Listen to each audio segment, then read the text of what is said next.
The ETFs that I'm about to show you in this video have largely beaten out the S&P 500, and it's no secret that when comparing performance over specific time periods, that certain sectors and certain countries can outperform others. This is just more of an educational video and it shouldn't be taken as financial advice. Now, the first fund we're going to be looking at is the Vanguard FTSE Emerging Markets Accumulating Fund. And as you can see over the past year, it has definitely beaten out the S&P 500 with a return of over 20%, which is really good considering just the 1 year period. And this is the theme that we're going to see in today's video. We're going to be looking specifically at emerging markets to see whether or not, you should put more of your allocation towards emerging markets, or is this just a blip and should we not actually look into emerging markets because of their severe volatility, typically over the long term. Now, of course, this is not financial advice and I would never recommend anyone to go all in into something like an emerging market or a specific sector without diversification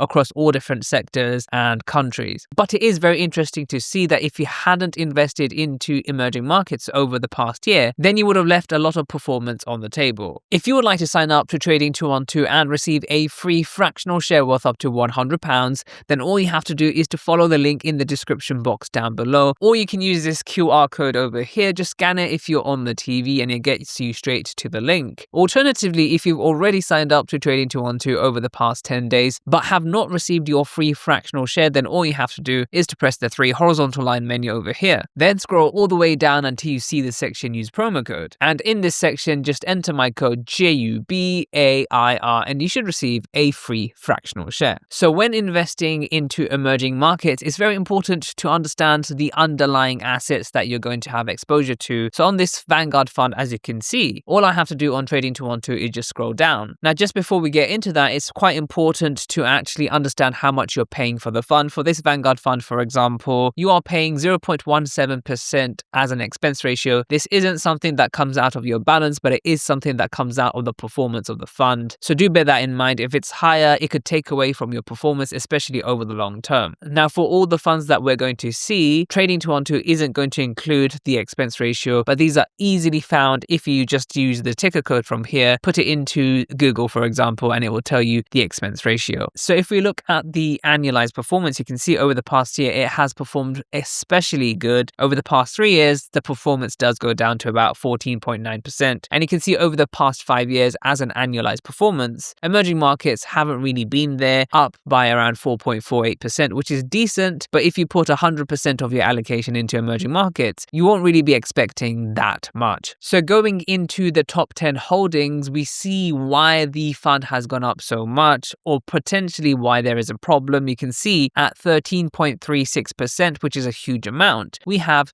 TSMC. Now, if you didn't know, TSMC is a vital component producer for basically computing all around the world. And what have we seen recently that has increased a lot in value? And that is AI. So without TSMC, a lot of these AI applications would not be possible. Therefore, a lot of value is going into TSMC, a lot of share price increase. And is this sustainable in the long term? We don't know. But having a huge concentration into just one company is obviously a risk that you have to be aware of. Now, the next biggest holding at around 5% is Tencent. And then we have a few companies you may not have heard of. You might have heard of Xiaomi. They make electronics. They even make cars these days. And that's around a 0.9% weighting towards the entire index. Now, of course, it's very important to see what sector allocation you'd get with this emerging markets fund. Now, of course, like the S&P 500, the emerging markets, especially the Chinese markets, have gone up quite a lot. Even the Japanese markets, which is not included here, I believe, because of AI. And you can see technology is very heavily weighted at around 30%. You can see if you include communication services and some of the financial companies, that is actually more than a third of the weighting of the entire index, which gives you a concentration risk towards tech. Now, if we look at countries, you can see we are heavily weighted towards China and Taiwan, which together contributes to more than 50% of the entire index. Now, it's hard to say whether or not that's a good thing or a bad thing. Of course, China being the second largest economy in the world. And it's funny we call it an emerging market, even though it's, the second largest economy in the world, much greater than the UK economy. But that's a story for another day. If I were to be investing into an emerging market, I would want a lot of exposure exposure towards China and India. And of course, Taiwan is doing really well specifically because of one company, and that's TSMC. But it is also worth noting that you have exposure towards India around 20%. Of course, India is a very important economy around the world with one of the largest populations of any country in the world. We also have exposure towards South Africa, Brazil, Saudi Arabia, which is another emerging market that is gaining popularity because its stock market is now becoming global. We also have Mexico, UAE, Malaysia, Thailand, and a few other holdings in other countries. Now, like I said, with a 20% yield over the past year, it's very important that we don't miss out on these opportunities. And someone who is diversified globally over different sectors and different countries is usually in a good position to get all the gains around the world, because we can't just rely on one economy, for example, the S&P 500, to bring in all our gains over the long term, at least in my opinion. Now, here is another emerging markets fund, but this time from Wisdom Tree with a ticker code XSOP. This is the Wisdom Tree Emerging Markets Ex-State-Owned Enterprise UCITS ETF, and as you can see, it's priced in pence. Now, over the past year, this fund has done even better, up by 28.82%. However, this has a much higher expense ratio at 0.32%. This is also an accumulating fund. Now, if we go into the fund allocation for this fund, we can see we are less reliant on TSMC at around 9.8%, which I would be more comfortable with. And we also have Samsung included here on the top 10 holdings at around 5%. Now, Samsung is, of course, a globally recognized brand. I've been using their products, especially their phones, for years now. They also make things like washing machines and technology in pretty much everyone's houses, so they are more of a renowned name, although that doesn't really mean anything over the long term because companies can crumble in a matter of years. We also have Alibaba here. We have a very important company here, SK Hynix. If you hadn't known already, SK Hynix is one of the largest memory producers in the entire world, one of the most reliable. Memory, if you don't know, is the component, a crucial component that goes into, any sort of computers. This is also called RAM or random access memory, and memory companies have been blowing up over the past year. Just look at SanDisk and you will understand. We also have a few other companies which you may not have heard of. So yeah, it's not surprising that this has outperformed the other fund because the fund allocation looks very different. That's why it's very important to go into the fund and look at the fund allocation. Although looking at the top 10 companies alone might not be the greatest way of seeing if this is a good ETF or not, because,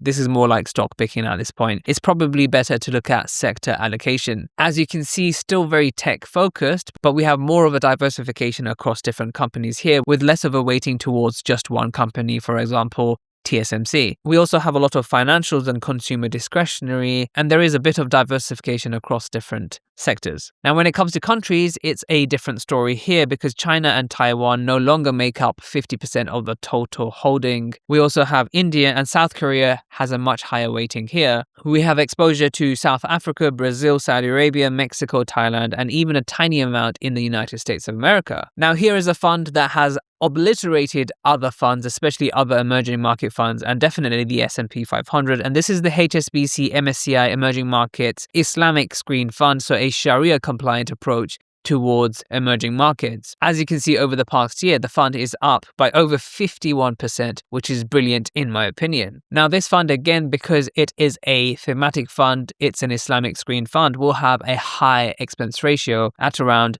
0.35%. Assets under management, again, are pretty low at 50 million-ish. But let's go into its fund allocation and see what's been going on. We have no TSMC on the top 10 holdings, Samsung being our largest holding. So all of these emerging market ETFs are completely managed differently and separately. So it's very important that you go into it and see what you're investing into, as opposed to an ETF that follows an index, for example, the FTSE 100 or the S&P 500. They're going to be very similar because they are tracking a specific index. With emerging markets, it really is up to the mercy of the fund provider. But you can see Samsung is at 6.36%. SK Hynix is here. We have Xiaomi and a few other companies that I have not heard of. We do have Hindustan Unilever Limited. I believe this is in the Indian markets, and it's basically like Unilever how we have in the UK. Again, when we go into sectors, we are very technology heavy, of course, with Samsung and SK Hynix, but we do have some diversification into materials, energy, healthcare, and industrials, for example. Now, in terms of countries, this is very, very different, and this will explain why the performance is also very different. We have South Korea at top, with, of course, Samsung and a few other companies at 22.18%. We then have India at around 20%. We have China at around 17%, Taiwan at around 10%. We have Saudi Arabia, South Africa, Brazil. We have Mexico, Kuwait, Malaysia. So here is another ETF that again has outperformed the S&P 500 over the past year. This is the Amundi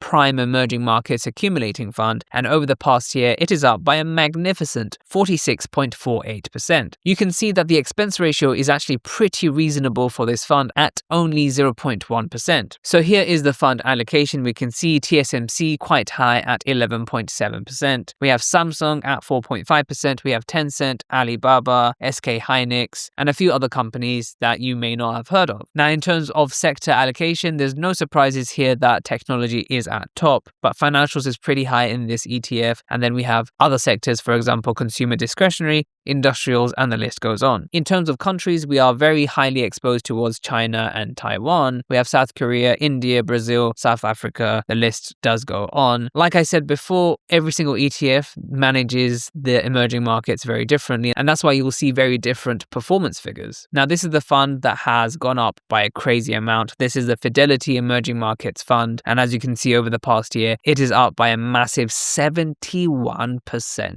So let's have a look at how this fund has actually managed the emerging markets. You can see the top 10 holdings, 9.6% with TSMC. Now, this list looks very different. Their second biggest holding is actually a CFD holding. You will also see that many of their other holdings are actually CFD holdings, and CFDs are very complex financial instruments that actually have a lot of risk, and it makes sense how this fund has actually outperformed. Now, going long term, I wouldn't want to be invested into a fund that uses a lot of these derivatives. So yeah, the risk is definitely there. It definitely has outperformed over the past year, but going forward, there is a risk that there will be a lot of volatility. Now, in terms of sectors, you can see technology at 25-ish%, and then financials at around 24%. And in terms of countries, Taiwan is actually at the top here at 22%. South Africa is the second weighting, which is actually very different from all the other funds. China is at around 18.5%. Then we have India, Brazil, South Korea, even United States at around 8%. So that's actually not typical of an emerging market fund having such a high weighting towards the US. And we also have quite a high weighting towards the UK. So it's definitely a very different fund, not very comparable with the other emerging market funds